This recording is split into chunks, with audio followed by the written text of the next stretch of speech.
diferente al discurso. Y para platicar más sobre este tema, me da muchísimo gusto darle la bienvenida esta tarde a Diego Vadillo. Él es editor de suplementos políticos de El Economista. Diego, ¿cómo estás? Buenas tardes. Jimena, buenas tardes al auditorio. Diego, bueno, tenemos por un lado el discurso, estas promesas desde campaña incluso de combatir la corrupción, y dentro de la corrupción pues entra el tema de las adjudicaciones directas. Sin embargo, pues una cosa es el discurso y otra cosa es la realidad. Me gustaría que tú nos ayudaras a entender cuál es la realidad, cuál es el panorama que existe actualmente en materia de adjudicaciones directas en las compras del gobierno en nuestro país.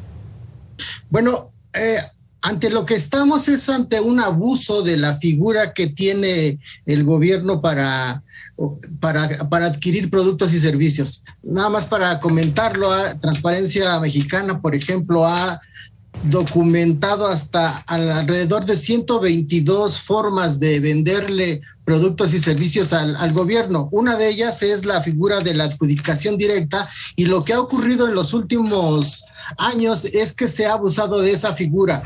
¿Y cuál es lo problemático? Bueno, pues lo problemático es porque este gobierno, cuando inició la administración, prometió en que casi no la iba a usar. De hecho, en el Plan Nacional de Desarrollo presentado en el 19, dijeron que se iban a prohibir las adjudicaciones directas. Luego, efectivamente, bien lo decías, la secretaria de la Función Pública, bueno, la ahora exsecretaria de la Función Pública, Heréndira Sandoval, dijo ante diputados que se iba a disminuir esa figura, el uso de esa figura, y ella habló de alrededor de 20%.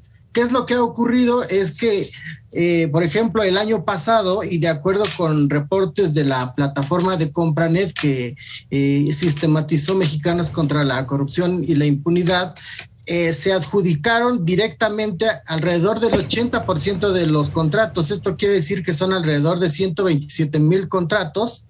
Por licitación pública fueron alrededor de 16,000 y fue el equivalente al 10.3%, y por invitación restringida fueron alrededor de 9,600 y fueron equivalieron al 6.1%.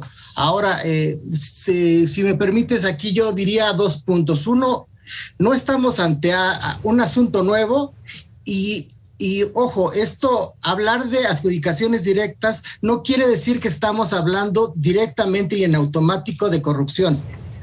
Y cuando digo que no es algo nuevo, es que, por ejemplo, en el sexenio pasado, en el sexenio del expresidente Enrique Peña Nieto, por ejemplo, este rango estuvo entre el 74.9 y el 82% de los contratos se entregaron mediante esta modalidad. Después, en el 2019, ya entrado esta administración, fue alrededor del 80%, en el 2020 fue el 80.8% y en el anterior el 80.3%. Lo que ha ocurrido es que se sigue prefiriendo esta forma.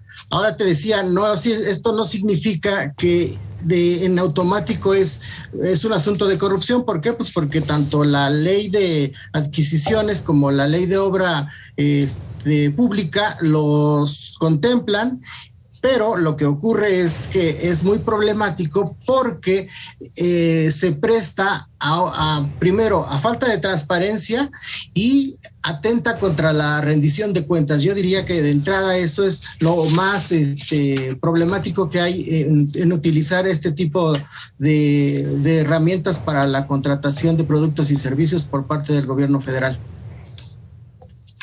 Diego, justamente hablando de este tema, me parece importante señalarlo, que no todas las adjudicaciones directas son corruptas, es corrupción. Sin embargo, me gustaría que nos explicaras dónde se encuentra esta delgada línea entre lo que es permitido por la ley, y lo que ya es un abuso y ya raya en la corrupción. Bueno, aquí lo importante es porque es problemático, y lo delicado del asunto es que no abona la transparencia, no abona la rendición de cuentas, y no hay algo específico. De hecho, no tenemos claro y no hay ninguna evidencia que te permita suponer que ya sea la Secretaría de la Función Pública o la Auditoría Superior de la Federación estén haciendo el trabajo de revisar cómo se hicieron cada una de esas adjudicaciones, simplemente porque es un mar de adjudicaciones. Ahora, hay otras instancias que podrían hacer ese trabajo, que son los comités de adjudicaciones de cada una de las dependencias, pero su trabajo no es muy fácil de acceder a él. Entonces, lo que no sabemos es, ante lo que estamos, es un problema de que no tenemos la seguridad de que se hayan adjudicado, y además esto salta o digamos que el otro escalón es por qué ocurren de esta manera. Y principalmente lo que yo he podido averiguar es que hay un problema. Es mucho más fácil adjudicar de manera directa la prestación de un servicio o las compras, porque precisamente con esto, ¿qué es lo que ocurre? Pues con esto te saltas la posibilidad de estar al alcance del escrutinio público. Es más fácil revisar cómo se ejecutó todo un procedimiento cuando es abierta, cuando es un proceso de adjudicación, y entonces es por eso que hay este tipo de abusos, una falta ya sea de expertise, o porque hay pocos funcionarios, o porque hay un montón de cosas que comprar, y ahora a esto se añade el asunto de la pandemia, que incluso utilizando este argumento dijeron, vamos incluso a no hacer públicas la forma en que estamos comprando los implementos para atacarla, lo cual es muy delicado. Porque tengo entendido, bueno, que la adjudicación directa es justamente cuando, o está permitida cuando algo es urgente, cuando hay un tema de emergencia, cuando no hay tiempo para realizar la licitación hasta ciertos montos. Sin embargo, ahí es donde está el abuso, que se está adjudicando 80% de las compras. Ahora bien, Diego, ¿qué es lo que se tendría que hacer tomando en cuenta que, y hay que pues decirlo con todas sus letras, que la transparencia no es algo que le guste a la actual administración? Uh-huh. Bueno, lo que se tendría que hacer, y de hecho, si estamos hablando como es la narrativa de este gobierno, que estamos ante una nueva forma de ejecutar las funciones públicas, ellos hablan de una gran transformación, incluso hablan de un cambio de régimen. Lo primero que uno habría esperado es que se hicieran cambios en la forma de comprar, y esto te remite a hacer cambios en el marco legal. Y hasta ahora solamente ha habido cambios pequeños. Por ejemplo, en la ley de adquisiciones hubo un cambio en 2020 y otro en el 2021, pero uno de ellos fue para incluir la palabra Fiscalía General el asunto de Fiscalía General de la República en lugar de la PGR, debido a que uno dejó de funcionar y el otro entró en vigencia, y la otra fue para que se pudieran comprar medicamentos en el extranjero. Y entonces lo que vemos es que ni se cumplió el asunto de reducir el monto de las adjudicaciones directas, ni se cumplió con el asunto de rendir cuentas, ni tampoco se cumplió con la forma de estar al escrutinio, de que nada se esconda, de que todo esté a la vista. De hecho, ahora con el asunto de la pandemia, lo que estamos haciendo es un outsourcing de compras, es decir, le encargamos a un ente internacional, en este caso la UNOPS, que es un organismo de Naciones Unidas, que no tenía expertise para comprar medicamentos. Pero ahí lo delicado del asunto es, más allá de que si tenía las capacidades técnicas y las habilidades y la infraestructura como para ir a comprar tanta cantidad de medicamento que se requería con urgencia, el problema es de que de esa forma se salta o ya no queda al alcance de las solicitudes de información. Por ejemplo, si hay algún investigador, algún ciudadano común y corriente que quiera decirle al gobierno, yo quiero saber exactamente a quién le compraste, cuánto costó, cómo fue la distribución, pues no se puede, porque está ya no está al alcance de la plataforma de transparencia, el asunto de la UNOPS, la Oficina de Naciones Unidas, pues se queda fuera de ese radar. Entonces, lo que tenemos es de que tenemos más trabas para acceder a conocer cómo se compra y cómo se adjudican este tipo de contratos. Oye, Diego, ya para terminar, lejos de buscar mecanismos que transparenten, surgen nuevos conceptos como otros contratos y por motivos de seguridad nacional. Ahora resulta que no se da la información porque ahora todo ya es motivo de seguridad nacional.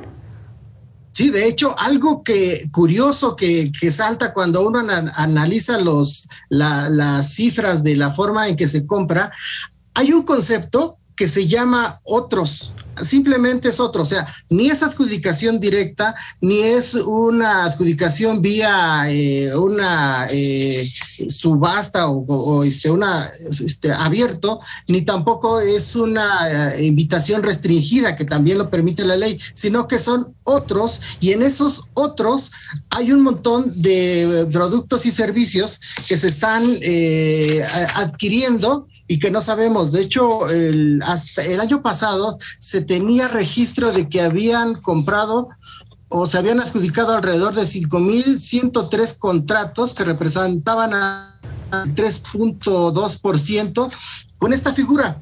Entonces, lo primero que uno piensa es, bueno, veamos cómo se utilizaba esa figura en administraciones anteriores, y prácticamente durante los 2 últimos sexenios, esa caja donde estaban los otros contratos era de 0.5%, en realidad era muy, muy baja, y ahora pues ahí está otra forma de ¿qué es lo que ocurre? Pues lo que están haciendo es evadir el escrutinio público. Ya no hablemos de si son compras fraudulentas o son para beneficiar a ciertos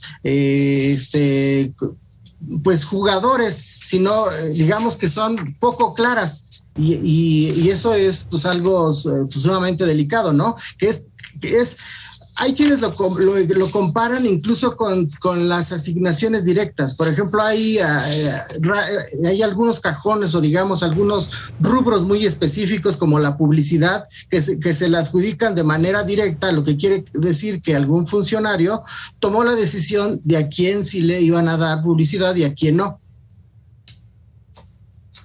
Diego, muchísimas gracias por esta entrevista. Diego Vadillo, editor de suplementos políticos en El Economista. Muchísimas gracias.